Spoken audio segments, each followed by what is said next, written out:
प्रकरण 11 समेटाचा वृत्तांत. मी आतापर्यंत पुढील विधाने सिद्ध करण्याचा प्रयत्न केला आहे. 1. शूद्रांचे हिंदी आर्य समाजात मूळचे स्थान दुसऱ्या म्हणजे क्षत्रिय वर्णात होते. त्या दुसऱ्या वर्णातून त्यांना काढून त्यांची गणना चौथ्या वर्णात जी केली गेली ती ब्राह्मणांनी. 2. शूद्रांना अधोगतीस पोहोचवण्यासाठी ब्राह्मणांनी जे तंत्र वापरले ते म्हणजे उपनयनाचा अधिकार शूद्रांना न देणे. 3. शूद्र राजांनी पूर्वी ब्राह्मणांवर बरेच अत्याचार केले होते व त्यांची विटंबनाही केली होती. याबद्दल सूड उगवण्याच्या ईर्ष्येने ब्राह्मणांनी शूद्रांना दुसऱ्या वर्णातून काढून चौथ्या वर्णात ढकलून दिले, त्यांना अधोगतीस मिळवले. ही सर्व कारणे आरशाप्रमाणे स्वच्छ आहेत. तथापि त्यांच्या विरुद्ध काही प्रश्न उपस्थित करणारा जर कोणी असू शकेल तर त्याचे प्रश्न खालीलप्रमाणे असतील. काही थोड्या शूद्र राजांबरोबर ब्राह्मणांचे झगडे झाले असतील, पण त्यावरून ब्राह्मण सर्व शूद्र जातीचे शत्रू कसे झाले असतील? शूद्र राजांनी ब्राह्मणांना इतके सतावले होते की काय, की ज्यामुळे ब्राह्मणांमध्ये शूद्रांच्या विरुद्ध तिरस्काराची भावना आणि सुडाची इच्छा उत्पन्न झाली? ब्राह्मण आणि शूद्र यांच्यात समेट झाला नव्हता काय? समेट झाला होता तर शूद्रांना अधोगतीस पोहोचवण्याचे ब्राह्मणांना काही प्रयोजन नव्हते. शूद्रांनी आपली अधोगती कशी होऊ दिली? हे प्रश्न महत्त्वाचे व मुद्देसूद आहेत. त्यांचा गंभीरपणे विचार केला पाहिजे, हे मी कबूल करतो. या प्रश्नांना उत्तर देणे योग्य आहे. ब्राह्मणांचे काही थोड्या शूद्र राजांबरोबर भांडण झाले होते. एवढ्याशा कारणाने ब्राह्मणांनी सर्व शूद्र जातीला अधोगतीस नेण्याचा चंग बांधला, तो का? हा प्रश्न योग्य व महत्त्वाचा आहे. तथापि जर दोन गोष्टी लक्षात ठेवल्या तर या प्रश्नाचे उत्तर देणे कठीण नाही. प्रथम हे लक्षात घेतले पाहिजे की 9व्या प्रकरणात वर्णन केलेले ब्राह्मण आणि शूद्र राजे यांच्यामधील झगडे हे वैयक्तिक स्वार्थाचे दिसतात, ते तसे नव्हते. ते सामाजिक म्हणजे सार्वजनिक स्वार्थाचे होते. या झगड्यांमध्ये ज्या कथा दिल्या आहेत त्या सर्व ब्राह्मणांना उद्देशून आहेत. त्यात फक्त एकच कथा वशिष्ठाला उद्देशून आहे. राजांच्या तर्फे पाहिले तर असे दिसते की या कथेतील राजे व्यक्तिशः ब्राह्मणांच्या बरोबर झगडत आहेत, परंतु हे सर्व राजे सुदासाच्या वंशाशी संबंध असलेल्या वंशाचे होते, हे विसरता कामा नये. सुदासा संबंधी सांगावयाचे तर ते असे की तो ज्या झगड्यात अडकला होता तो झगडा ब्राह्मण आणि क्षत्रियांपैकी शूद्र जमात यांच्यामधला होता.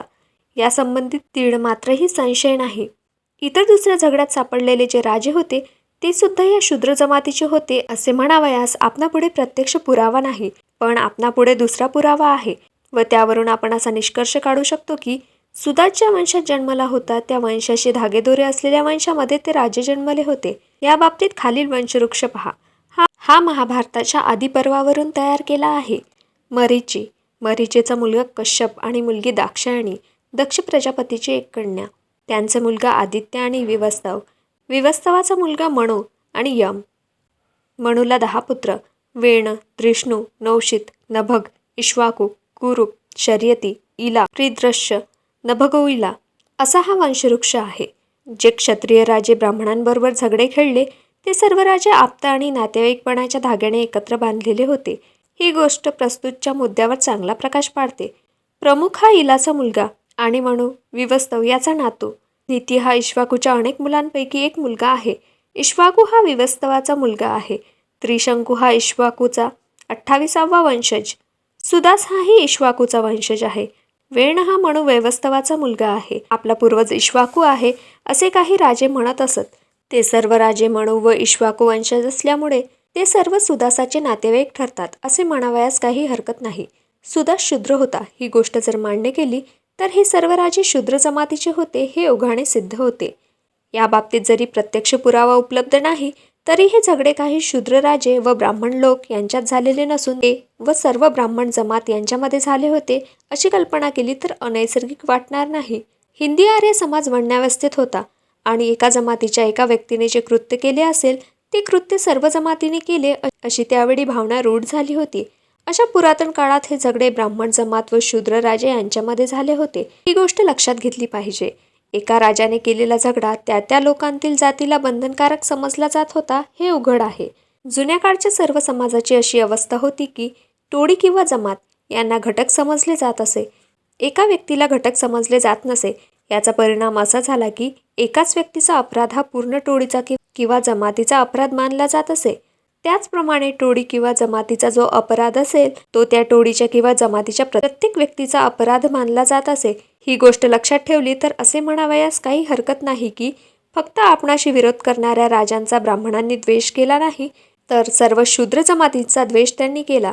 म्हणूनच शूद्रांची उपनयन करू नये असा निर्बंध ब्राह्मणांनी घातला. शूद्र राजांनी ब्राह्मणांना फार सतावले होते की काय, या मुद्द्याबद्दल शंका घेण्याचे कारण नाही. काही गोष्टी राजांच्या हातून झाल्या असतील तर काही ब्राह्मणाच्या हातून झाल्या असतील. या बाबतीत 2 पक्षात क्रोधाग्नीचा स्फोट घडून आणणे इतके स्फोटक साहित्य दोन्ही पक्षाच्या हातात होते. ब्राह्मण पक्षाच्या हातात कोणते स्फोटक साहित्य होते ते पहा. समाजातील आपला दर्जा सर्वांपेक्षा श्रेष्ठ आहे आणि समाजात आपणासाठी खास हक्क, अधिकार व सवलती राखून ठेवलेल्या आहेत असे ब्राह्मणांचे म्हणणे होते. श्रेष्ठ दर्जा, खास हक्क, अधिकार व सवलती यांच्या संबंधी जेव्हा जेव्हा ब्राह्मण तंटे उपस्थित करत असत, तेव्हा तेव्हा त्यांचे वर्णन इतरांना अत्यंत त्रासदायक आणि असह्य होऊ लागले. ब्राह्मणाचा श्रेष्ठ दर्जा, खास हक्क, अधिकार आणि सवलती दर्शवणारी यादी खाली दिली आहे. यादीतील सारांशरूप माहिती काणे यांचा धर्मशास्त्र भाग 2, 1, पान 138 ते 153 या पुस्तकात दिलेल्या जंत्रीवरून तयार केली आहे. 1. ब्राह्मण माणूस ब्राह्मण जातीत जन्मला. केवळ याच कारणासाठी सर्वांनी त्या ब्राह्मणाला सर्व वर्गाचा गुरु मानले पाहिजे. 2. सर्व वर्गाची कर्तव्यकर्मे कोणती, त्या वर्गांनी योग्य कसे राहावे व वागावे आणि त्यांच्या उपजीविकेची साधने कोणती असावीत, हे सर्व ठरवण्याचा खास हक्क ब्राह्मणांचा आहे. ब्राह्मण जसे उपदेश करतील त्याप्रमाणे वागणे हे सर्व वर्गांचे कर्तव्य आहे. ब्राह्मण जशी सल्लामसलत देतील त्याप्रमाणे राज्यकारभाराचा गाडा राजाने चालवला पाहिजे. 3. राजाचे वर्चस्व ब्राह्मणावर चालू शकत नाही. ब्राह्मण लोक वगळून बाकीच्या सर्व लोकांवर राजांचे वर्चस्व चालू शकते. 4. फटके मारण्याची शिक्षा. ब. हातापायात बेड्या घालणे. क. दंड करणे. ड. हद्दपार करणे. ई. निंदा करणे. आणि फ. त्याग करणे. या शिक्षा ब्राह्मणांना माफ आहेत. 5. जो ब्राह्मण श्रोत्रिय वेदांमध्ये पारंगत आहे त्याला कर माफ आहे. 6. ब्राह्मण भूमीत जो पैसा सापडेल त्या सर्व पैशावर त्याचा मालकी हक्क ठरतो. असला पैसा राजाला सापडला तर त्याने त्यातील अर्धा हिस्सा ब्राह्मणाला द्यावा. 7. मालमत्ता राजाकडे देऊ नये. ती मालमत्ता क्षत्रियांमध्ये किंवा ब्राह्मणांमध्ये वाटावी. 8. रस्त्याने राजा जात असता त्याला क्षत्रिय किंवा ब्राह्मण भेटला तर राजाने त्यांना प्रथम वाट द्यावी. 9. सर्वांनी ब्राह्मणांना प्रथम नमस्कार करावा. 10. ब्राह्मणाला मारण्याची धमकी देणे किंवा त्याला मारणे किंवा त्याच्या शरीरातून रक्त बाहेर काढणे हे गुन्हे समजले पाहिजेत. 11. ब्राह्मण व्यक्ती पवित्र आहे. ब्राह्मणाने जरी खून केला असला तरी त्याला फाशीची शिक्षा देऊ नये. 12. काही गुन्ह्यांच्या बाबतीत त्या गुन्ह्यांसाठी इतर वर्गातील गुन्हेगारांना जी शिक्षा देतात त्या शिक्षेपेक्षा कमी शिक्षा ब्राह्मणांना दिली पाहिजे. 13. ज्या खटल्यात ब्राह्मण पक्षकार नाही त्या खटल्यात राजाने ब्राह्मण साक्षीदार म्हणून बोलावू नये. 14. एखाद्या स्त्रीला पूर्वीचे काही ब्राह्मणेतर नवरे असतील तर अशा स्त्रीबरोबर जर ब्राह्मणाने लग्न केले तर फक्त तो ब्राह्मणच त्या स्त्रीचा नवरा ठरतो. तिचा पूर्वीचा क्षत्रिय, वैश्य किंवा शूद्रा नवरा ब्राह्मणाने हिच्याशी विवाह केल्यानंतर नवरा ठरू शकत नाही. वर सांगितलेले ब्राह्मणांचे खास हक्क व सवलती याचे विवेचन केल्यानंतर श्री काणे यांनी आपले विचार खालीलप्रमाणे प्रदर्शित केले आहे. ब्राह्मणांना आणखी जे सवलती हक्क देण्यात आले होते ते म्हणजे भिक्षा मागण्यासाठी दुसऱ्याच्या घरात निर्वेदपणे प्रवेश, सपर्ण व फुले गोळा करणे, पाणी आणणे आणि यासारखी इतर कामे जर ब्राह्मणांनी केली तर ती कामे चोरीच्या सदरात मानू नयेत. दुसऱ्यांच्या बायकाबरोबर संभाषण करण्याचा ब्राह्मणांना हक्क आहे आणि स्त्रियांशी ब्राह्मण संभाषण करीत असता ब्राह्मणांना कोणी दुसऱ्यांनी मध्येच अडथळा उत्पन्न करू नये. नावेत मोफत बसून नदीपार इतरांच्या अगोदर जाणे हा ब्राह्मणांचा हक्क आहे. ब्राह्मण व्यापारासाठी नावेचा उपयोग करीत असतील तर त्यांना त्या नावेसाठी कर माफ असावा. जो ब्राह्मण प्रवासाला चालला आहे व थकला भागलेला आहे आणि त्याच्याजवळ खाण्यास काही नाही अशा ब्राह्मणाने जर ऊसाच्या मळ्यातून 2 ऊस घेतले किंवा शेतातले काही कांदे किंवा भुईमुगाच्या शेंगाच्या डहाळ्या उपटून घेतल्या तर त्या ब्राह्मणाच्या हातून काही अपराध होत नसतो. या सवलती हक्कांच्या संख्या कालमानाने वाढत गेल्या. ब्राह्मण आणि शूद्र राजे यांच्यात जेव्हा हे झगडे चालू होते तेव्हा कोणते सवलती हक्क रूढ झाले होते हे सांगणे कठीण आहे. परंतु या सवलती हक्कापैकी बरेच त्रासदायक हक्क उदाहरणार्थ 1, 2, 3, 5 आणि 14 हे त्यावेळी रूढ झाले होते याबद्दल शंका नाही. असे सवलती हक्क सच्छील स्वाभिमानी असलेल्या कोणत्याही माणसाचे डोके भडकवून टाकतील त्याबद्दल तीळ मात्रही संशय नाही. क्षत्रिय राजांच्या पक्षातर्फे बोलावयाचे तर असे म्हणता येईल की ब्राह्मणांचे मगरुरीचे वर्चस्व पाहून राजे लोक भडकून गेले असतील व ते ब्राह्मणांचे हे वर्चस्व सहन करण्यासाठी राजी नसतील. ते राजे होणे शक्य होते काय? ब्राह्मणांच्या बरोबरच्या क्षत्रिय राजांनी झगडे केले, त्यांच्यापैकी बरेच राजे सूर्यवंशाचे होते हे विसरता कामा नये. फक्त पुरुरव आणि नहुष हे राजे सोमवंशाचे होते. पुरुरवाची आई इला ही मनोवैवस्तव याची मुलगी होती. ही गोष्ट लक्षात घेतली तर सोमवंशाचे राजे आणि ब्राह्मणांचे झगडे खेळणारे सूर्यवंशाचे क्षत्रिय राजे हे एकमेकांचे आप्त ठरतात.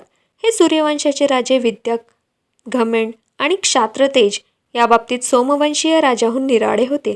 सूर्यवंशाचे जे क्षत्रिय होते ते तडफदार बाणेदार होते. सोमवंशाचे जे क्षत्रिय होते ते स्वाभिमान शून्य व दडभद्र होते. सूर्यवंशाच्या क्षत्रियांनी ब्राह्मणापुढे लोटांगणे घातली व ब्राह्मणांचे गुलाम होऊन राहिले. ते व्हावे तसेच झाले. याचे कारण असे की सोमवंशीय क्षत्रिय लोक अक्षरशत्रू होते. सूर्यवंशाचे क्षत्रिय लोक विद्येच्या बाबतीत ब्राह्मणांइतके विद्वान होते. एवढेच नव्हे तर ब्राह्मणांपेक्षा ते उच्च दर्जाचे विद्वान राजेश म्हणून समजले जात असत. जे क्षत्रिय विद्वान ब्राह्मणांच्या झगड्यात पडले, विशेषतः त्यांची ही सत्यकथा आहे. ऋग्वेदातील ऋचा कोणी रचल्या त्याबद्दल माहिती मत्स्यपुराणात एके ठिकाणी दिली आहे, ती खालीलप्रमाणे. आता कश्यप वंशाकडे वळूया. गादीचा मुलगा विश्वामित्र, देवराज, वडुशद्राम, मधुचदनदास, ऋषभ, अद्धमर्षण, अष्टक, लोतिद्र, ऋतिकाल, वेदास्त्रवतू, देवरण, धनंजय, कीर्तिवर्त, किथिल, सललकायण हे 13 कौशिक मोठे भक्तिमान आणि श्रेष्ठ समजले जात होते. याप्रमाणे ज्यांनी ऋचांना जन्मास घातले असे ब्राह्मण, क्षत्रिय, वैश्य यांच्यापैकी 91 लोक होते असे समजले जाते. वैदिक ऋचा रचणाऱ्यांची जी वर यादी दिली आहे ती मध्ये क्षत्रियांची नावे आहेतच, पण ज्या क्षत्रियांनी ब्राह्मणांशी झगडे केले अशा क्षत्रियांची नावेही त्या यादीत आहेत. वैदिक ऋचा रचणारे जे लोक होते त्यांच्या क्षत्रिय लोक अग्रगण्य होते. सर्व वैदिक ऋचांमध्ये अत्यंत प्रसिद्ध ऋचा असलेली ऋचा म्हणजे गायत्री मंत्र ही ऋचा विश्वामित्राने रचली होती. विश्वामित्र क्षत्रिय होता. अशा श्रेष्ठ दर्जाच्या क्षत्रियांनी ब्राह्मणांच्या झगड्याचे आव्हान न स्वीकार ही गोष्ट त्रिकाळ अशक्य होती. क्षत्रियांनी राज्याधिकार गाजवले होते, त्यांच्यात अभिमान होता, शिवाय ते विद्यार्जनातही पारंगत होते. अशा क्षत्रियांनी आपल्या पायांवर लोटांगण घालावे म्हणून ब्राह्मणांचे आव्हान त्यांनी जेव्हा स्वीकारले असेल तेव्हा ते अगदी निर्दयी वृत्तीने स्वीकारले असेल. हे आव्हान स्वीकारून त्यांनी ब्राह्मणांना पुरे झोडपून काढले. वेळन राजाने ब्राह्मणांना आपली पूजा करावयास लावली. कोणत्याही इतर देवाची पूजा ब्राह्मणांनी करावयाची नाही असं त्याने ब्राह्मणांवर निर्बंध घातला. पुरुरवसाने ब्राह्मणाची मालमत्ता लुटली. नहुषाने ब्राह्मणांना आपल्या रथाला घोड्याप्रमाणे जुंपले व त्या रथात स्वतः बसून त्याने तो रथ ब्राह्मणांच्या शहरांमधून ओढावयास लावला. राज्यघराण्यातील सर्व विधी करण्याची वहिवाट एका ब्राह्मण कुटुंबात वंशपरंपरेने चालत आली होती. ती वहिवाट नेमिणे बंद केली. सुदासाने तर इतकी मजल मारली की वशिष्ठ त्याच्या घराण्याचा पुरोहित होता, तरी सुदासाने वशिष्ठाच्या मुलांना जिवंत जाळले. या गोष्टी लक्षात घेतल्या म्हणजे ब्राह्मण जातीला सर्व शूद्र जातींवर सूड उगवण्याची काय ईर्ष्या उत्पन्न झाली असावी या प्रश्नाचे उत्तर मिळते. खरोखर शूद्र जातीचा सूड घेण्यासाठी ब्राह्मणांचा मनक्षोभ व्हायला यापेक्षा बलवत्तर कारण असणे शक्य नाही. ब्राह्मण आणि शूद्र यांच्यात समेट झाला असावा या मुद्द्याला अनुकूल असा काही पुरावा अस्तित्वात आहे की याबद्दल शंका नाही. या पुराव्यावर काही लोक विश्वास ठेवतील हेही शक्य आहे. हा पुरावा कितपत विश्वसनीय आहे याबद्दल माझे विचार सांगण्या अगोदर त्या पुराव्याकडे प्रथम वाचकांचे लक्ष वेधणे इष्ट आहे. ब्राह्मण आणि शूद्र यांच्यामध्ये जे समेट घडून आले त्यांच्या संबंधीच्या कथा महाभारत आणि पुराणे यांच्यामध्ये हा पुरावा आहे. समेटाची पहिली कथा 2 टोळ्यांसंबंधीची आहे. त्या टोळ्या म्हणजे भारत आणि तिस्सू होत. विश्वामित्र हा भारत टोळीचा होता, वसिष्ठ तिस्सू टोळीचा होता. भारत टोळीचे लोक वसिष्ठाने किंवा तिस्सू टोळीच्या लोकांचे शत्रू होते ही गोष्ट खुद ऋग्वेदावरून सिद्ध होते. ऋग्वेदातील तो मजकूर खालीलप्रमाणे आहे. हे इंद्रा, भारताचे हे पुत्र वसिष्ठाच्या लोकांना भेटण्यास टाळतात, ते त्यांच्याजवळ जाण्यास इच्छित नाही. या 2 प्रकारच्या लोकांमध्ये कसा समेट घडून आला या वृत्तांत महाभारताच्या आदिपर्वात सांगितला आहे. तो खालीलप्रमाणे. आणि त्यांच्या शत्रूचे थवे भरतावर तुटून पडले. त्यांनी भारताला खूप मार दिला. पांचाल्य राजाच्या चतुरंग सेनेने पृथ्वीला थरथर कापवयास लावले. ज्या राजाने पृथ्वीला वेगाने पादक्रांत केले, भारतावर स्वारी करून त्याने सैन्याचे 10 थवे उद्ध्वस्त केले व त्यांनाही जिंकले. नंतर राजा संवरण हा आपल्या पत्नीला, प्रधानांना, पुत्रांना आणि मित्रांना बरोबर घेऊन त्या भीतीदायक महासंकटातून पडत सुटला आणि सिंधू नदीच्या तीरावर असलेल्या प्रदेशात दाट जंगले व डोंगर यांचा आश्रय करून राहिला. त्या ठिकाणी त्या भारत लोकांनी किल्ला बांधला. त्यामध्ये ते फार दिवस राहिले. भारत लोक तेथे राहून 1000 वर्षे झाल्यानंतर वंदनीय ऋषी वसिष्ठ यांच्याकडे आला. वसिष्ठ येत असलेला पाहून भारत लोक त्याच्या समोर गेले व त्याला आदराने अभिवादन करून त्यांनी त्याला अर्घ्य अर्पण केले व त्यांनी त्या तेजस्वी ऋषींचा आदर सत्कार परोपरीने केला. त्याला आसनावर बसवल्यानंतर खुद राजाने त्यांना विनंती केली की तुम्ही आमचे पुरोहित व्हा. माझे राज्य परत मिळवण्यासाठी आपण एकत्र प्रयत्न करूया. भारत लोकांचा पुरोहित होण्याचे वसिष्ठाने कबूल केले आणि आपण ऐकलेच आहे की वसिष्ठाने त्या पुरूच्या वंशजाकडे सर्व क्षत्रिय जातीचे संपूर्ण सम्राट पद दिले. सर्व पृथ्वीवर त्याची एकट्याची सत्ता चालावी असेही वसिष्ठाने केले. ज्या सुंदर शहरात भारत लोक पूर्वी राहत होते त्या शहरात तो राजा होऊन राहिला व त्याने पूर्वीच्या सर्व राजांना आपले मांडलिक केले. दुसरी कथा भृगुलोक आणि क्षत्रिय राजा कृतिवीर्य याच्यामध्ये झालेला झगडा व त्यानंतर त्यांच्यात झालेला समेट या संबंधाची आहे. ही कथा महाभारताच्या आदिपर्वात आहे. ती येणेप्रमाणे कृतिवीर्य नावाचा एक राजा होता. तो फार उदार होता. वेदांमध्ये प्रवीण असलेले भृगुलोक त्यांचे पुरोहित होते. कृतिवीर्याच्या औदार्यामुळे भृगुलोकांच्या घरात काही व संपत्ती भरपूर आली असल्यामुळे ते फार श्रीमंत झाले होते. तो स्वर्गाला गेल्यानंतर त्यांच्या वंशजाजवळ पैसा अडका राहिला नाही. भृगुलोकांजवळ खूप संपत्ती आहे अशी त्याला माहिती होती, म्हणून ते भृगुलोकांकडे पैशाची याचना करण्यासाठी आले. काही भृगुलोकांनी आपली संपत्ती जमिनीत पुरून दडवली तर काहींनी ब्राह्मणांना दान देऊन टाकली, कारण त्यांना क्षत्रियांच्या उपद्रवाची भीती वाटत होती. काहींना मात्र क्षत्रियांना जितका पैसा त्यांच्याकडून पाहिजे होता तो तितका दिला. एकदा असे झाले की एक क्षत्रिय एका भृगु ब्राह्मणांच्या घरातील जमीन खणीत असताना त्याला जमिनीत पुरून ठेवलेले काही पैसा सापडला. ही बातमी चोहूकडे पसरल्यानंतर क्षत्रिय लोक तेथे गोळा झाले व त्यांनी हा सापडलेला ठेवा पाहिला. त्या गोष्टींचा क्षत्रियांना राग आला. ते अगोदरच भृगूंना तिरस्काराने पाहत होते. त्यांनी भृगूंची सर्रास कत्तल केली. त्यांनी गर्भवती भृगु स्त्रियांना सुद्धा ठार केले. तथापि विधवा स्त्रिया हिमालय पर्वतामध्ये पडून गेल्या. त्यापैकी एका विधवा बाईने आपल्या गर्भातील न जन्मलेले मूल आपल्या मांडीत लपवून ठेवले. त्या मुलाच्या अस्तित्वाची बातमी एका ब्राह्मण बाईने क्षत्रियांना सांगितली. तेव्हा क्षत्रिय त्या मुलाला मारण्यासाठी गेले, परंतु ते मूल आईच्या मांडीतून बाहेर पडले तेव्हा त्याचे तेज इतके दिव्य होते की त्यामुळे त्याला मारावयास आलेल्या क्षत्रियांचे डोळे दिपून गेले व ते क्षत्रिय आंधळे झाले. आंधळे झालेले क्षत्रिय गोंधळून गेले व काही दिवस पर्वतांमध्ये चाचपडत फिरल्यानंतर त्यांनी त्या मुलाच्या आईची करुणा भाकली की तू आम्हाला दृष्टी दे, पण तिने आपले बालक और्य यांच्याकडे तुम्ही करुणा भाका असे त्यांना सांगितले. और्य यांच्या अंगात सर्व वेद 6 वेदांगे शिरलेली होती. आपल्या नातलगांची कत्तल केल्याबद्दल सूड उगवण्यासाठी और्याने त्या क्षत्रियांचे डोळे आंधळे केले होते व त्यांना दृष्टी परत देण्याचे सामर्थ्य त्याच्या अंगात होते. त्याप्रमाणे ते आंधळे क्षत्रिय ओरवाकडे गेले. त्यांची दृष्टी त्यांना परत मिळाली. तथापि भृगूंची कत्तल केल्याबद्दल सूड उगवण्याचा विचार औरवाने केला, म्हणून त्याने निरनिराळ्या घोर तपश्चर्या केल्या. तो तपश्चर्या करीत होता तेव्हा त्याच्या प्रभावाबद्दल देव, असुर आणि मानव लोक यांना फार भीती वाटू लागली. परंतु त्याचे वाडवडील पुत्र त्यांच्यासमोर उपस्थित झाले. या सुडेच्या भावनेपासून त्याला परावृत्त करण्याचा ते प्रयत्न करू लागले. ते त्याला म्हणाले की आम्हाला क्षत्रियांचा सूड घेण्याची इच्छा नाही. प्राणघातक क्षत्रियांनी भक्तिवान भृगूंची जी कत्तल केली तिच्याकडे भृगूंनी कानाडोळा केला. तो त्यांच्या दौर्बल्यामुळे नव्हे, ते पित्र म्हणाले, आम्हाला म्हातारपणीचे दुःख सहन करावेनात, म्हणून आमची क्षत्रियांनी कत्तल करावी अशी आम्ही इच्छा प्रदर्शित केली. भृगूंच्या घरात जो पैसा पुरण्यात आला होता तो त्यांना भृगूंच्या विरुद्ध क्षत्रियांना चिथावून देण्याची इच्छा झाली. अशा लोकांच्या उत्तेजनाने कोणी माणसाने तो पैसा तिथे मुद्दाम पुरून ठेवला होता, कारण सर्व प्राप्तीची इच्छा धरणाऱ्या आम्हा लोकांना पैशाशी काय करावयाचे होते. इतके बोलून ते म्हणाले की आम्ही जी गोष्ट सांगत आहेत ती एवढ्यासाठी की मनुष्यवधाचे पाप आमच्या माथी बसू नये. शेवटी ते ओरवाला म्हणाले की तू आपला राग आवर आणि ते पाप करण्याचे तू योजले आहेस ते करू नकोस. ते म्हणाले, हे पुत्रा, क्षत्रियांना किंवा 7 जगांचा विध्वंस करू नकोस.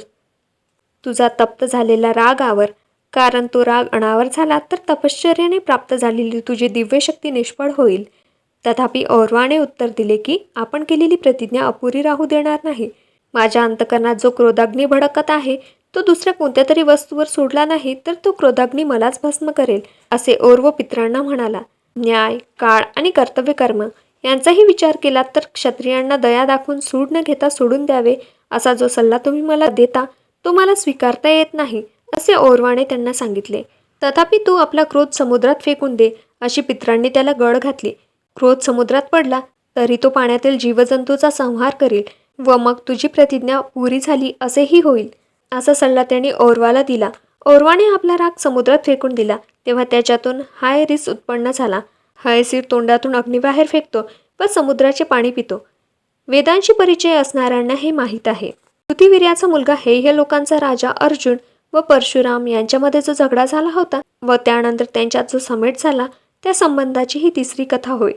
ती महाभारताच्या वनपर्वात निवेदित केली आहे. ती येणेप्रमाणे आम्हाला असे सांगण्यात आले आहे की कृतवीर्याचा मुलगा व हेय लोकांचा राजा अर्जुन याला 1000 हात होते. त्यांनी दत्तात्रयापासून सोन्याचे विमान मिळवले होते. त्या विमानाची गती कोणालाही रोधता येत नव्हती. म्हणून त्याने देव, यज्ञ व ऋषी यांना पायदळीत उडवले आणि सर्व प्राण्यांना त्रास देऊन त्रस्त केले. देव व ऋषी यांनी विष्णूची मदत मागितली. अर्जुनाने इंद्राचा एकदा अपमान केला होता. अर्जुनाचा नाश कोणत्या मार्गाने करावा याबद्दल विचार विष्णू व इंद्र या दोघांनी मिळून केला. त्यावेळी कान्यकुब्ज गधिया नावाचा राजा राज्य करीत होता. त्याला सत्यवती नावाची मुलगी होती. या राजकन्येचा ऋषी रिचक ह्याच्याबरोबर झालेला विवाह आणि त्याच्यापासून जमदग्नीचा झालेला जन्म याबद्दलचा वृत्तांत वर जशा रीतीने सांगितला आहे जवळजवळ तशाच रीतीने सांगण्यात आला आहे. जमदग्नी व सत्यवती यांना 5 मुलगे झाली. त्यातील सर्वात लहान मुलगा प्रसिद्ध परशुराम हा होता. त्याने बापाच्या आज्ञेने आईला ठार मारले कारण ती दृष्टभावनेला बळी पडून पवित्रभ्रष्ट झाली होती.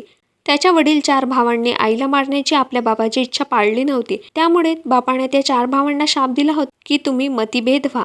तथापि परशुरामाच्या इच्छेने त्याच्या बापाने त्याची आई जिवंत केली व त्याच्या भावांना बुद्धिमान केले आणि त्याला स्वतःच्या मातृहत्येच्या पापापासून मुक्त केले. शिवाय तो अजिंक्य राहील आणि चिरायू होईल असा वर त्याला बापापासून मिळाला होता. त्याचा इतिहास राजा अर्जुन किंवा कृतिवर्य याच्या कथेशी आता जोडवून पुढे सांगावयाचा आहे. राजा अर्जुन जमदग्नीच्या आश्रमात आला असता त्याचे आदिरातिथ्य जमदग्नीच्या बायकोने फार आदराने केले. परंतु राजाने त्या आदिरातिथ्याचे ऋण ऋषींच्या यज्ञात बलिदान द्यावयासाठी गायीचे वासरू बळजबरीने नेऊन व आश्रमातील उंच झाडाखाली पाडून फेकले. या अत्याचाराचा वृत्तांत जेव्हा परशुरामाला कळवला तेव्हा त्याच्या तळपायाची आग मस्तकात जाऊन भिडली व त्याने अर्जुनावर हल्ला चढवून त्याचे 1000 हात तोडले व त्याला ठार मारले. याचा सूड म्हणून अर्जुनाच्या मुलाने परशुराम नाही असे पाहून शांतिप्रिय ऋषी जमदग्नी याला ठार केले. आपल्या पित्याला मारलेले पाहून परशुरामाचा क्रोधाग्नी भडकला व त्याने अशी प्रतिज्ञा केली की मी या पृथ्वीच्या तळावरील सर्व क्षत्रियांना ठार करीन.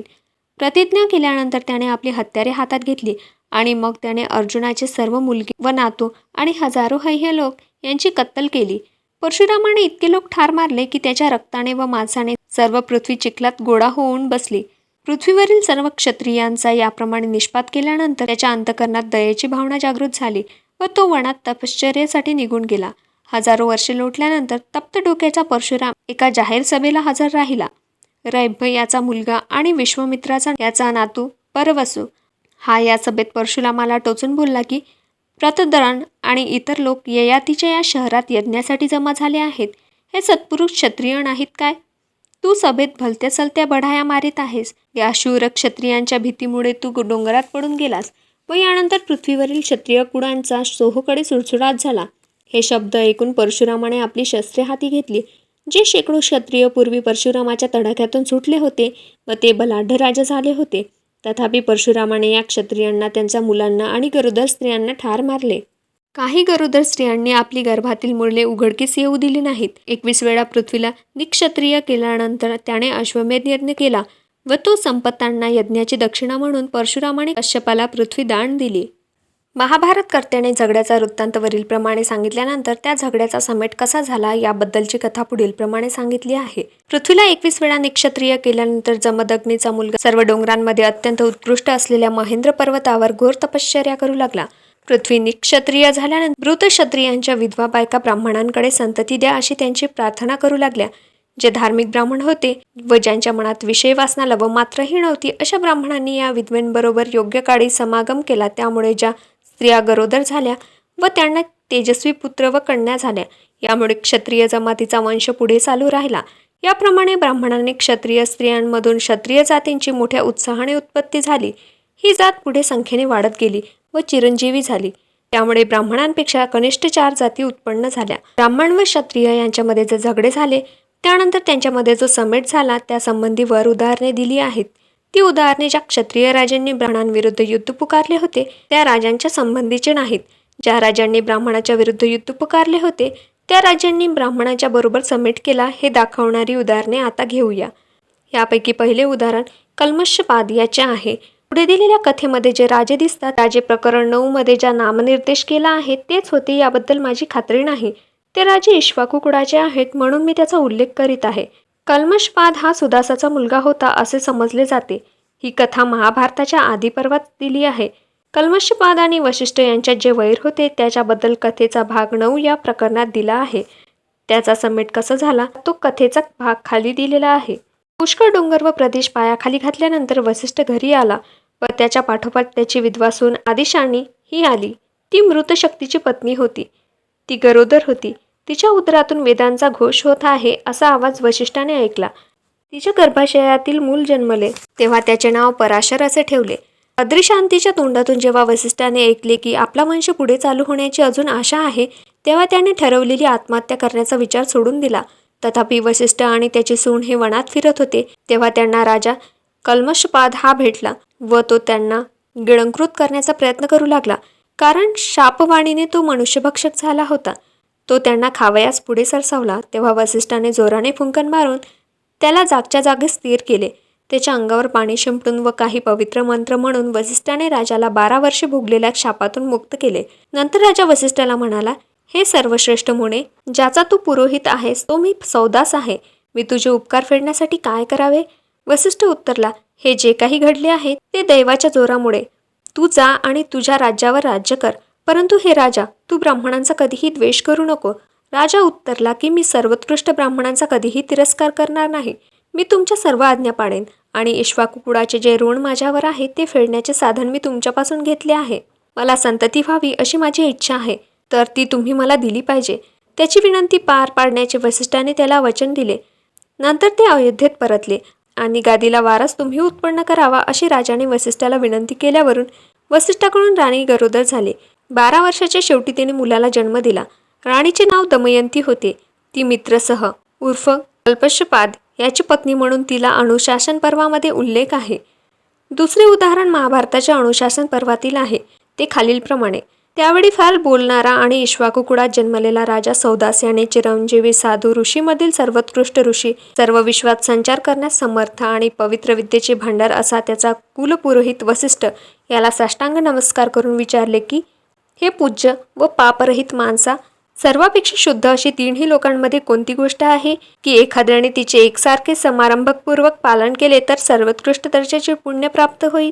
गायीचे दान केल्याने केवढे मोठे पुण्य प्राप्त होते? गायीमध्ये कोणकोणते आश्चर्यकारक सद्गुण आहेत व त्या सद्गुणांमुळे गाय सर्व प्राणी मात्रांमध्ये सध्याच्या काळी व भविष्य काळात जीवनोपयोगी कशी झाली? गाय विश्वव्यापक आहे. ती भूतकाळ व भविष्यकाळाची माता आहे. याबद्दल वसिष्ठाने आपल्या उत्तरात सौदासाला संपूर्ण माहिती दिली. स्वयंप्रेरणेने नम्रता धारण करणाऱ्या त्या राजाने ऋषींचे हे शब्द फार महत्त्वाचे व मोलाचे आहे असे मनात समजून गायीच्या रूपाने ब्राह्मणांना अपार संपत्ती देऊन टाकली व त्यामुळे त्याला सर्व लोक प्राप्त झाले. म्हणून या 4 ठिकाणी सौदासाचा मुलाला संताची पदवी देऊन त्याचा गौरव केलेला आपणास पाहावयास मिळतो. पृथ्वी तलावर वस्ती करणाऱ्यास जागा प्राप्त करून घेतल्यानंतर ती मध्ये कश्यपाने ब्राह्मणांची वस्ती उघडली व स्वतः अरण्यात निघून गेला. नंतर शूद्र व वैश्य ब्राह्मणांच्या बायकाशी गैरवर्तन करू लागले आणि बलवान लोक दीनदुबळ्या लोकांवर अत्याचार करू लागले. आपली धन दौलत सुरक्षितपणे आपल्या ताब्यात राहील अशी कोणाला खात्री राहिली नाही. अशा परिस्थितीमुळे चोहोकडे अंधाधुंदी सुरू झाली. पृथ्वी दुष्टांच्या कचाट्यात सापडली तरी तिच्या क्षात्रधर्माप्रमाणे दुष्टांपासून संरक्षण करण्यास कोणी क्षत्रिय राहिला नाही. अशा समयी न्यायाचे पालक स्वर्गातून पाताळतळावर उतरले. भीतीने संत्रस्त झालेली पृथ्वी इकडे तिकडे संरक्षणासाठी धावत सुटली तेव्हा तिला पाहून कश्यपाने तिला मांडीवर घेऊन वर उचलली. यामुळे पृथ्वीला उर्वी हे नाव मिळाले. नंतर पृथ्वी देवीने कश्यपाची करुणा भागली आणि माझे संरक्षण करा अशी तिने त्याला विनंती केली. ती राजाला म्हणाली, मी पुष्कळ स्त्रियांमध्ये क्षत्रियांना जिवंत ठेवले. ते क्षत्रियानंतर हैत्यकुळात जन्मले.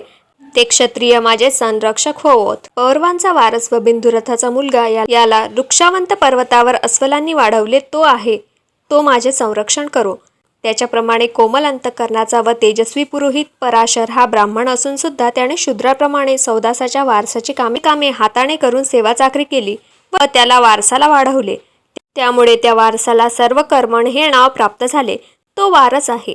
तो सुद्धा माझे संरक्षण करो. ज्या राजांना संकट काळातून वाचवण्यात आले होते अशा राजांची नावे सांगून पृथ्वी पुढे म्हणाली, या सर्व क्षत्रिय वंशाच्या लोकांना द्योतर व सोनार लोकांमध्ये राहावयास लावून त्यांना निरनिराळ्या ठिकाणी जगवले आहे. ते माझे संरक्षण करतील. तर काही न डगमगता मी अशीच पुढे वाचेन. माझ्यामुळे त्यांच्या बापाची व आज्यांची कोणतेही कृत्य करण्यास उत्साही असलेल्या रामाने परशुरामाने कत्तल केली होती. त्या कृत्याचे ऋण फेडणे हे माझे कर्तव्य आहे. कारण माझे संरक्षण कश्यपासारख्या एखाद्या असामान्य माणसाकडून वेळोवेळी केले जावे अशी माझी इच्छा नाही. मला एखाद्या सामान्य शास्ता मिळाला तरी माझे समाधान होईल. ते लवकर होऊ द्या. पृथ्वीने ज्या क्षत्रियांचा नामनिर्देश केला होता त्यांना कश्यपाने बोलावणे पाठवले आणि गादीवर त्यांची स्थापना केली.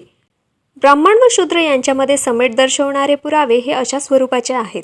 असे पुरावे मान्य करण्यापेक्षा त्यांना 2 हाताच्या अंतरावर ठेवणे योग्य आहे असे माझे मत आहे. याचे पहिले कारण असे की या सर्व कथांचा शेवट क्षत्रियांच्या शांततामय समेटाने प्रस्थापित करण्यात आला आहे. पण तो समेट क्षत्रियांना सन्माननीय नव्हता. क्षत्रिय ब्राह्मणांना हीनपणे शरण गेले असे प्रत्येक कथेत दाखवले आहे. भारत हे वशिष्ठाचे शत्रू होते. त्यांच्या देशात एकाएकी दुष्काळ पडतो. ते देशत्याग करतात व राज्य गमावतात.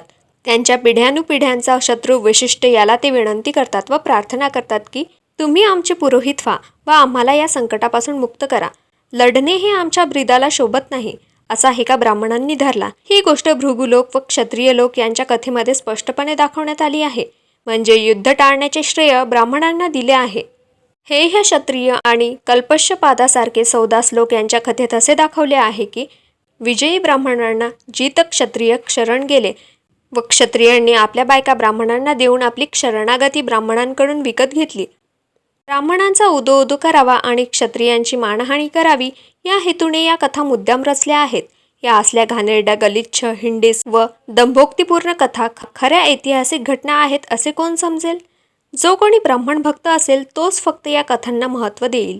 ब्राह्मण व शूद्र यांच्यामध्ये समेट झाला हे दर्शवणारे जे पुरावे मिळतात त्यांचे स्वरूप हे असे आहे. ब्राह्मण व शूद्र यांच्यामध्ये समेट झाला होता हे दर्शवणारे एखादे उदाहरण घेऊन पाहूया. हे उदाहरण सुदासाच्या पुत्रपौत्राद्री वंशाचे घ्या. त्यावरून असे दिसते की असल्या प्रकारचा समेट झाला नव्हता. याबद्दल भरपूर पुरावा या उदाहरणावरून मिळतो. याचे एक कारण असे की वशिष्ठाचा मुलगा शक्ती किंवा शस्त्री याचा मुलगा पराशरी याने जेव्हा ऐकले की आपल्या बापाला सुदासाने जिवंत जाळले तेव्हा सर्व प्राणीमात्रांची सर्रास हत्या करण्याची त्यांनी प्रतिज्ञा केली असे समजते. सर्रास कत्तल हा शब्दप्रयोग अलंकारिक रीतीने वापरला आहे हे उघड आहे. यात सांगण्याचा हेतू हा की सुदासाच्या वंशजावर म्हणजे शूद्रांवर सर्रासपणे सूड उगवण्याची शपथ वसिष्ठाने घेतली होती. भृगु लोक व क्षत्रिय लोक यांच्यामध्ये झगडे कसे झाले व अहिंसेचा अवलंब करून ब्राह्मण या झगड्यात कसे यशस्वी झाले त्याबद्दलचा वृत्तांत पराशरला सांगून सुडाचे कृत्य तू करू नकोस असे सांगून त्याला विश्वामित्राने सुडापासून परावृत्त केले असे महाभारतात म्हटले आहे. याबद्दल शंका नाही. परंतु ही कथा खरी असणे शक्य नाही. कारण इतर कथांमध्ये ही कथासुद्धा ब्राह्मणांचे वर्चस्व दाखवण्याच्या हेतूने मुद्दाम रचली आहे. असले पुरावे ग्राह्य मानता येत नाहीत. याचे दुसरे कारण असे की ब्राह्मण व शूद्र यांच्यामध्ये समेट झाला नव्हता हे दाखवणारा एक पुरावा आहे. शूद्रांच्या विरुद्ध ब्राह्मणांनी जो कायदा केला होता त्यावरून हा पुरावा काढता येतो. शूद्रांच्या विरुद्ध कोणते कायदे अस्तित्वात होते त्याबद्दल मागे सांगितले आहे. त्या कायद्यामध्ये वेळोवेळी भर कशी पडत गेली व त्या कायद्यांचे असामान्य स्वरूप कसे आहे हे पूर्वी दाखवण्यात आले आहे. सांगावयाचे बाकी जे राहिले ते एवढेच की पूर्वी सांगितलेली पार्श्वभूमी लक्षात घेता ब्राह्मण व शूद्र यांच्यामध्ये समेट झाला होता ही सूचना मान्य करणे त्रिकाळ अशक्य आहे. ब्राह्मणांनी शूद्रांना क्षमा केली नाही. एवढेच नव्हे तर शूद्रांनी संतती वाढू नये म्हणून ब्राह्मणांनी शूद्र पुरुषांना ठार केले आणि गरोदर स्त्रियांना सुद्धा त्यांनी तितक्याच निर्दयीपणे ठार मारले. बऱ्याच लोकांना याबद्दल काही कल्पना नाही म्हणून चांडाळ व निषाद या लोकांसंबंधी काही गोष्टी सांगणे इष्ट आहे. चांडाळ व निषाद लोक हे मिश्र विवाहापासून जन्मलेली प्रजा होत. निषाद हा अनुलोम विवाहापासून जन्मलेला असतो आणि चांडाळ हा प्रतिलोम विवाहापासून. अनुलोम करण्याचा अधिकार आहे असे मानले जाते. अनुलोम 6 प्रकारचे आहेत. ते खालील कोष्टकात दिले आहे. बाप ब्राह्मण, आई क्षत्रिय तर संतानाचे नाव मूर्धावसिक्त. बाप ब्राह्मण, आई वैश्य तर संतानाचे नाव अंबष्ट. बाप ब्राह्मण, आई शूद्र तर संतानाचे नाव निषाद. बाप क्षत्रिय आणि आई वैश्य तर संतानाचे नाव महिष्य. बाप क्षत्रिय आणि आई शूद्र तर संतानाचे नाव उर्ग. बाप वैश्य आणि आई शूद्र तर संतानाचे नाव करण. परंतु आश्चर्याची गोष्ट ही की या नियमाला एक अपवाद निर्माण केला आहे. निषाद हा ब्राह्मण व शूद्र स्त्री यांच्यापासून उत्पन्न झालेला माणूस म्हणजे अनुलोम संतान.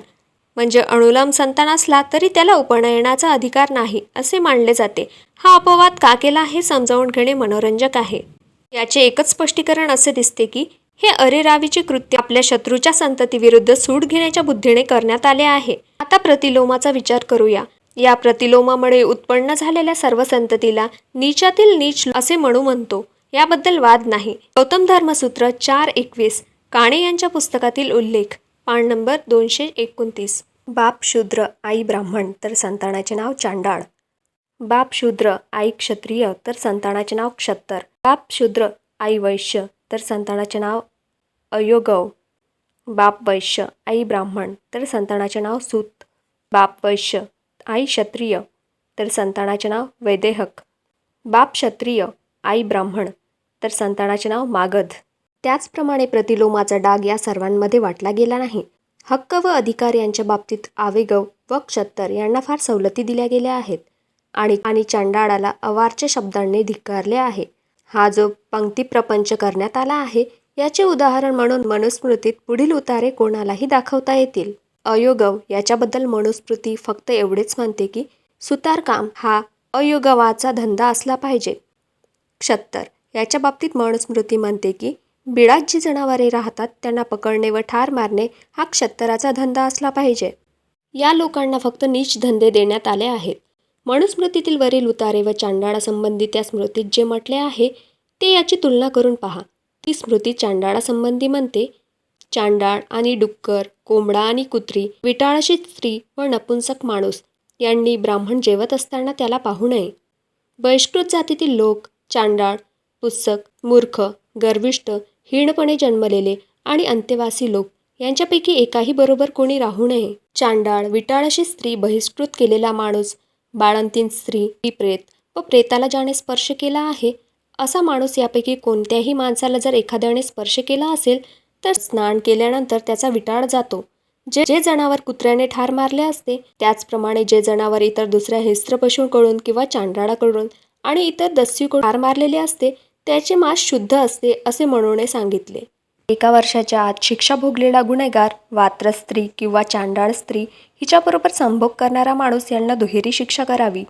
जो माणूस आपल्या जातीतील स्त्रीशिवाय दुसऱ्या स्त्रीला तो जवळ असता असे करण्याची मूर्खपणे सवड देतो तो चांडाळापेक्षा काही जास्त चांगला समजू नये असे प्राचीन काळापासून समजले जाते. चांडाळ आणि स्वपच यांची वस्ती गावाच्या बाहेर असावी. त्यांना सुग्रास अन्न खायला देऊ नये. कुत्री व गाढव हीच त्यांची मालमत्ता असली पाहिजे. दुसरे असे की विश्वामित्राला बरे काय वाईट काय याचे उत्तम ज्ञान होते, तरी तो भुकेने जेव्हा व्याकुळ झाला तेव्हा त्याने चांडाळाच्या हातून कुत्र्याची तंगडी मागून घेऊन खाल्ली. ब्राह्मणाने यज्ञाच्या कामासाठी शूद्रापासून कधीही मालमत्ता घेऊ नये, कारण शूद्राने भीक मागून आणलेल्या मालमत्तेपासून यज्ञात अर्धे अर्पण केले तर त्या ब्राह्मणाला मेल्यानंतर चांडाळाचा जन्म प्राप्त होतो. जर ब्राह्मणाने वैषयिक भावना तृप्त करण्यासाठी चांडाळ स्त्रीबरोबर किंवा हीणकुळात जन्मलेल्या स्त्रीबरोबर संभोग केला किंवा तिच्या हातचे अन्न खाल्ले किंवा तिच्याकडून नजराणे घेतले आणि ही कृत्ये जर जाणून बुजून केली असतील तर तो त्या स्त्रीच्या दर्जाला पोहोचतो. जो ब्राह्मणांची हत्या करतो त्याला कुत्री, डुक्कर, गाढवे, कावडे, उंट, बोकड, मेंढ्या, जंगली जनावरे, पक्षी, चांडाळ व पुक्कस यांच्या योनीत जन्म मिळतो. चांडाळ, अयोगव आणि क्षत्तर हे प्रतिलोमाचे संतान असले तरी अयोगव, क्षत्तर यांच्याकडे मनुस्मृतीने ज्या रीतीने पाहिले आहे त्यापेक्षा कितीतरी वाईट रीतीने चांडाळाकडे पाहिले आहे हे स्पष्ट होत नाही काय? प्रतिलोमाच्या सर्व संतानांमधून चांडाळाला निवडून काढून तो अत्यंत दृष्ट तऱ्हेचा माणूस आहे असे मनुस्मृतीने का भासावले बरे? याचे कारण हेच की ब्राह्मणांना तिरस्कृत झालेल्या शूद्रांचा तो वंशज आहे. आपल्या शत्रूंच्या मुलावर सूड उगवणारे कृत्य आहे हेच खरे. ब्राह्मण व शूद्र यांच्यात समेट झाला नव्हता ही गोष्ट वरील विवेचनावरून सिद्ध होते. याबद्दल तीळ मात्र संशय राहत नाही. शूद्रांनी आपली अधोगती कशी होऊ दिली हा शेवटचा आक्षेप आता आपण पाहूया. हा आक्षेप घेणाऱ्यांच्या मनात प्रथम ही भावना जागृत झालेली असावी. असे दिसते की हिंदी आर्य समाजात शूद्र लोकांचीच लोकसंख्या इतर वर्गापेक्षा जास्त असली पाहिजे. एवढी मोठी लोकसंख्या असून सुद्धा शूद्रांनी उपनयनाबद्दलचा नकार व यासारखी इतर अन्याय बंधने आपणावर निमूटपणे लादू दिली हे जरा विचित्रच दिसते असे या भावनेवरून वाटावयास लागते. कारण सध्याच्या हिंदी समाजाची जी लोकसंख्या आहे ती जास्त भरणा शूद्रांचा आहे. यावरून असे अनुमान जर काढले की पूर्वीच्या आर्य हिंदी समाजाच्या लोकसंख्येत शूद्राचा जास्त भरणा असला पाहिजे तर ते अनुमान पोषक असेच आहे. परंतु असे अनुमान काढावयास मुळीच वाव नाही. कारण की हिंदी आर्य समाजातील शूद्र हे आजच्या हिंदू समाजातील शूद्राहून वांशिक दृष्टीने अगदी वेगळे आहेत. आजच्या हिंदू समाजातील शूद्र हे पूर्वीच्या हिंदी समाजातील शूद्रांच्या वंशात जन्मलेले नाहीत. शूद्र या शब्दाचा अर्थ वेगळ्या काळी काय होता याबद्दल पुरा उमज न पडल्यामुळे वरील प्रकारचा गोंधळ उत्पन्न झाला आहे. हिंदी आर्य समाजातील शूद्र व हिंदू समाजातील शूद्र यांचे अर्थ परस्पराहून वेगळे आहेत. हिंदी आर्याच्या काळी हा शब्द एका जमातीचे विशेष नाम म्हणजेच नाव होते. त्या जमातीचे जे लोक होते त्यांचे नाव शूद्र असे मानले जात होते. आजच्या हिंदू समाजात शूद्र हा शब्द ज्या अर्थाने वापरला जातो त्या अर्थाने तो विशेष नाम होत नाही. कनिष्ठ दर्जाच्या व असंस्कृत स्थितीत राहणाऱ्या माणसाच्या वर्गाचे विशेषण म्हणून तो आज शब्द वापरला जातो. निरनिराळ्या प्रकारच्या व परस्पराहून भिन्न असलेल्या टोळ्या व जमाती यांचे जे अनेक वर्ग आहेत ते मिळून जो समाज आज बनला आहे त्या समाजाला उद्देशून शूद्र हा शब्द सध्या वापरण्यात येतो. या टोळ्यातील व जमातीतील लोकांमध्ये साधर्म्य कोणत्याही बाबतीत नसते. ते सर्व लोक संस्कृतीच्या अगदी खालच्या पायरीवर उभे आहेत. एवढेच त्यांच्यामध्ये साधर्म्य आहे. अशा लोकांना शूद्र या नावाने संबोधणे चूक आहे. हिंदी आर्य समाजात जे शूद्र होते त्यांनी आपल्यावर ब्राह्मणांचा राग ओढावून घेतला होता. या शूद्रांची आजच्या हिंदू समाजातील शूद्रांचे काही सोयरसूतक नाही. अलीकडच्या काळातील शूद्र म्हणून समजले गेलेले लोक निरपराधी व मागासलेले आहेत. या शूद्रांची वैदिक काळातील शूद्रांशी गल्लत करून त्यांच्याकडून काही अपराध झाला नसतानाही वैदिक शूद्रांवर लादलेले निर्बंध व देहदंड आजच्या शूद्रांवर लादण्यात आले आहेत. ही शोचनीय गोष्ट आहे. हिंदी आर्य समाजाचे शूद्र आणि हिंदू समाजाचे शूद्र हे दोन निराळे व परस्पराहून भिन्न स्वरूपाचे लोक आहेत हे सत्य आहे.